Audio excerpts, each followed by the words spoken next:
Hey everyone, thanks for watching. I'm James. Today I'll be speaking about unity. Divided we fall. You know, you look on the news or you watch YouTube, obviously, and you hear story after story about violence. It's nothing new. At the same time, do we just let it continue to happen? Or do we address the root issues? What are the root issues? It's not just one person's fault. As a collective, we have turned our eye against it because, frankly, people are busy. People are busy with work. We're all so accustomed, unfortunately, that it's their problem and not ours, whoever they are. You see somebody else struggling. I mean, you're not happy about it, but at the same time, what are you doing to help change it? We're conditioned. Everything on the news is either religious, political, even sports. I love sports, but people take it way too seriously and argue about it sometimes. And it doesn't mean that I'm here to judge anybody. I'm the last person because I'm far from perfect. At the same time, giving a different perspective is really what's important and really what's needed right now. I know that there's a lot of people that will agree with me and there are some that won't. At the same time, you can't just sit around and hope things will change. I hope to influence a lot of people in a positive way. So back to unity. Last year we had a very dividing election. It was very polarizing for people. And it wasn't just because it was Trump and Hillary. It's been like this for years. You could fill in the blank with the candidates. It didn't matter. It's always Democrat versus Republican. Sure, there are many different political parties, but when it comes down to it, most people can agree that it's basically a two-party system. That gives a lot of people a lot of power. They might be in the minority, but they still have the majority of power. I'm not here to tell you that everybody's evil. What I'm here to tell you is that this country was based on a lot of things that we've strayed away from.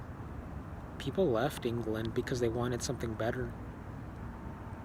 They didn't make people very happy over there, you know? Now, I'm not saying to revolt. They have way better weapons, and violence isn't the answer anyway. I've learned many lessons in life. One of the most important lessons I've ever learned was from somebody else.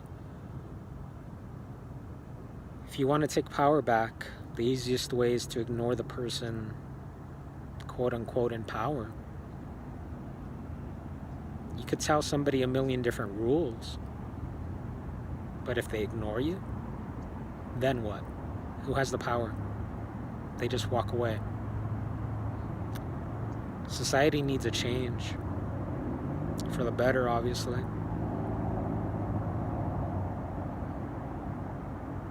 People are struggling. In the same city that you could see high-rise buildings, people dressing in suits, eating well, living well, that's fine for them. And at the same time, on the same street, you'll see a person, unfortunately, huddled up in their blanket, if they have one, under a cardboard box, anything to shelter them from the cold, especially at night.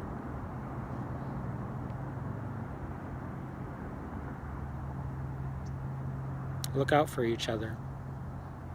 Either you've been through a hard time at some point in your life, or I hope it never happens, but in the future you might. You never know what's going to happen tomorrow. Things change all the time. And it's not just so that way if you do good today, you expect people to do good for you tomorrow. At the same time, positivity has a funny way of coming back to you.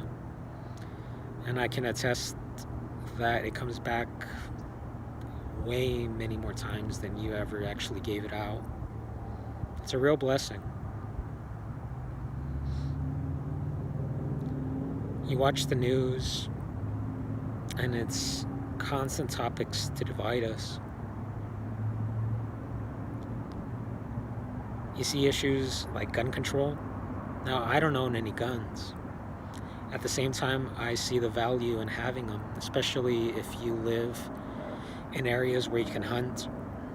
A lot of people love hunting. Sure, there's going to be vegans out there that say it's cruel to the animal, and everybody's entitled to their own opinion. At the same time, the guns aren't evil. It's people's intentions, you know. If the person's intent is simply to survive and eat off of the land or with the land, there's no malice there. Now, on the other hand, if you watch news stories, they'll try to convince you that all guns and all gun owners are evil, and you see unfortunate scenes where there are shootings. Sometimes you wonder if it's all real or not, you know? Who's in control of the media? The same government that controls you, or that you allow to control you, really.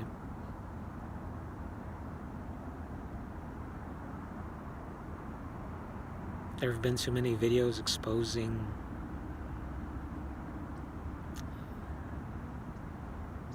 people in different scenarios, different tragedies, turn out to be actors. I mean, everybody loves Ronald Reagan as a president, or a lot of people did. He was an actor. Everybody lies, and it's not something that anybody's really proud of or runs around and says, hey, look at me, I'm a big liar.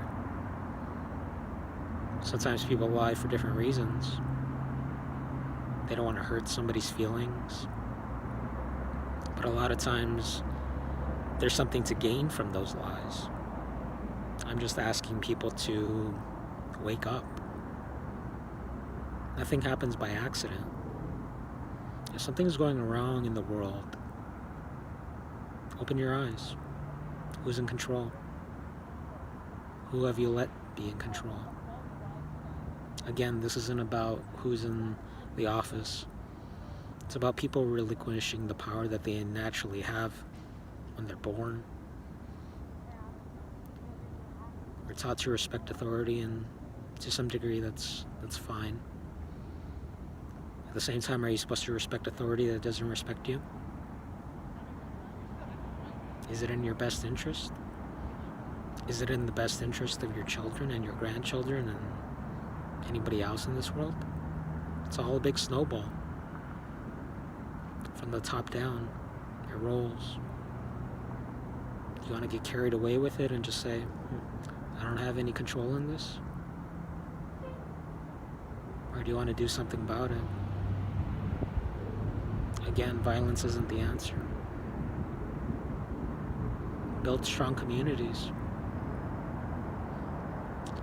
I live in the LA area. People talk to each other sometimes, but you grow up with a mentality of don't talk to strangers, which is, I mean, you hear a few wackos doing weird things with kids, and I guess it spoils it for the whole bunch, but not everybody's like that.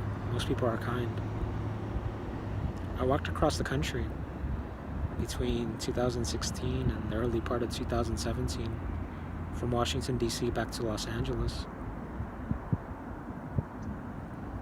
It surprised a lot of people to know how good people are. People go out of their way to help. People want to help. There's plenty of good. There's like a silent majority that's maybe sometimes not willing to deal with the conflict. So they just let things pass. This isn't to condone any specific religion, because although I believe in God, I don't feel that God has anything to do with religion. They might teach you God in religion. However, I don't think any of the main, for lack of a better term, characters that any religion uses as an example on how to live would come around and condemn the other character. Jesus would never come around saying, hey, you know what, Buddha's dumb, or vice versa. The Buddha would never say that about Jesus. If anybody's teaching violence, it's not of God. Now, there's a lot of people that will carry a religious flag and they get jumped on, not necessarily physically, sometimes physically, but more verbally, and they're labeled as hypocrites. To some degree, you can understand why they're labeled that, because again, nobody's perfect. At the same time, everybody fails, you know. Even though I'm not religious and I haven't read the Bible from one end to the other, you get the general idea of what's right and what's wrong. There's a passage somewhere in there, and I'll paraphrase it. He who without sin cast the first stone, you know.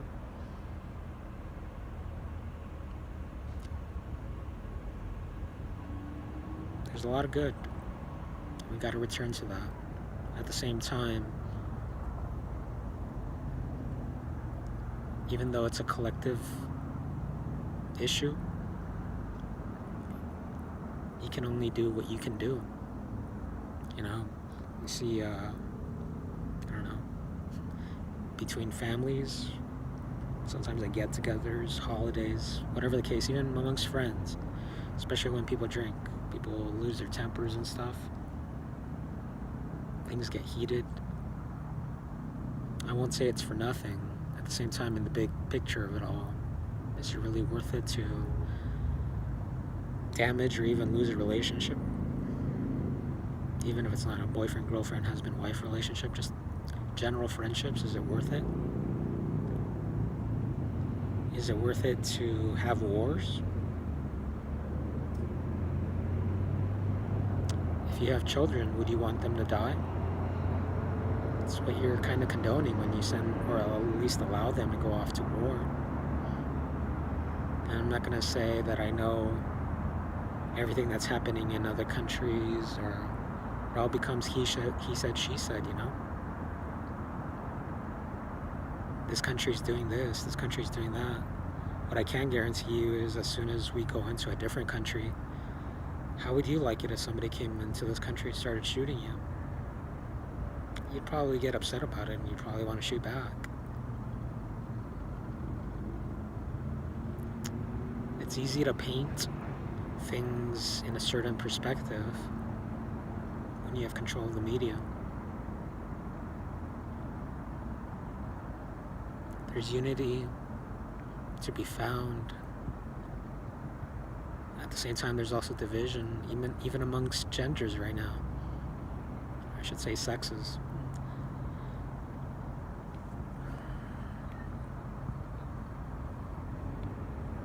Everybody's offended about everything. Sometimes it's not politically correct to tell the truth or to speak the truth. The country right now doesn't need politically correctness.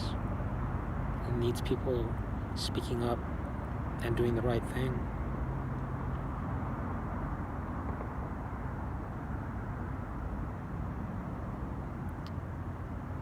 Now, throughout my life, I know I've been labeled as somebody that dislikes women.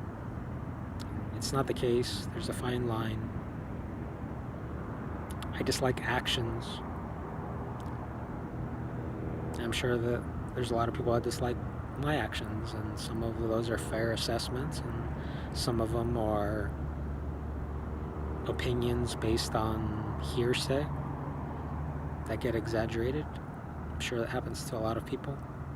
It's like the telephone game. You scratch your knee, and by the time it spreads to the 30th person down the line, all of a sudden you're in a casket and ready to be buried. Everything gets blown out of proportion. At the same time, it's hard not to notice things. Feminism has divided people. It's not necessarily the women's fault. They listen to what's on the news. They listen to their friends. It's all contagious. Are there a lot of guys that have rubbed women the wrong way? Not necessarily physically, but with words? Yeah. People get bitter and stuff, you know? Everybody gets jaded at some point. At the same time, feminism isn't the answer. It's like to be said that feminism stands for equality. You're using the wrong word. Egalitarianism stands for equality. Feminism, in its very word, has the word femme, female, feminine, standing up for that ism, feminism.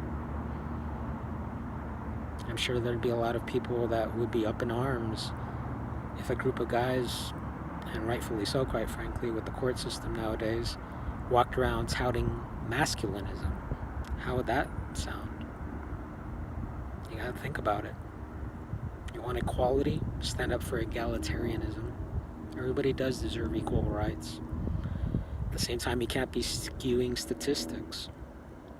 You can't say there's a wage gap when, quite frankly, every job that I've ever worked at, the only reason that there's a wage gap is because so-and-so wanted to go home early. Guess who picked up their extra hours and at the same time made them become overtime? Yeah, and I'm not the only one. There's a lot of career women, and they should be proud of themselves. At the same time, it's hard to balance a good work life and a good family life. You know, I've been labeled very old-fashioned, and I'm okay with that. You know, I had grandparents that stuck to gender roles. For the most part, things worked out well. You know, my grandfather was in charge of the income. My grandmother took care of the home. I'm not gonna say that staying at home is fun. It's pretty boring, you know. You wash dishes, clean the house, do laundry, go grocery shopping. I can see how it can become very monotonous. At the same time, if you go to any job, usually there's a boss. You know, not everybody's the boss. You heard the expression, too many chiefs and not enough Indians?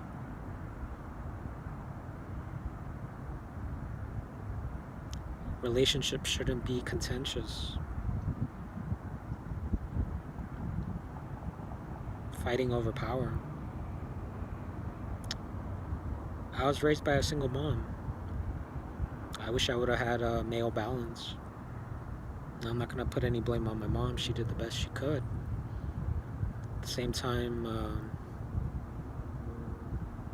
it's very important that society remembers the importance of fathers. The court system has skewed child custody in favor of females, of women.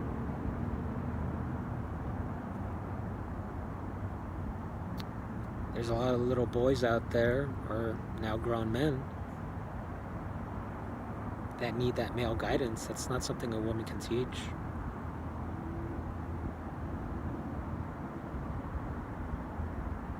It's good to feel and love and have all the great qualities that women provide. At the same time, there's a lot to be learned about the masculine.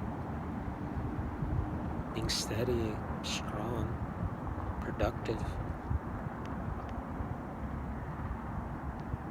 This isn't a condemnation on either gender or sex, whatever you want to label it.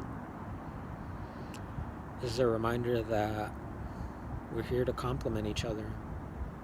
Not necessarily on looks, but like two pieces of a puzzle to interlock. Whatever I'm missing, you're probably better at, and you might be missing something that I might be better at. To coexist, to create a better life for everybody. Unity is very important. It was said that united we stand, divided we fall. It's very true. Look at the world. It's all them, they, whoever they are. We're all connected. It's time to remember that. I'll be speaking more about this intertwined with current events and other subjects. Please keep watching. I hope you have a great day and be blessed. Bye.